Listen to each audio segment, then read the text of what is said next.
A pilot whose plane crashed during an air show in Madrid has died. His jet flew straight into a hangar and exploded.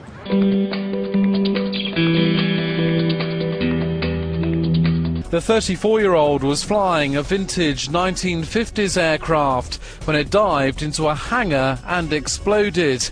Witnesses say it hit power lines.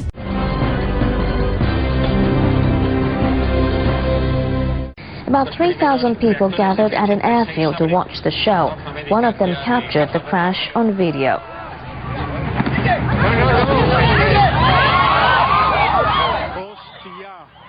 A spokesperson for the Defense Ministry says the aircraft was built in Spain in the 1950s as an advanced jet trainer. Authorities are investigating what caused it to crash.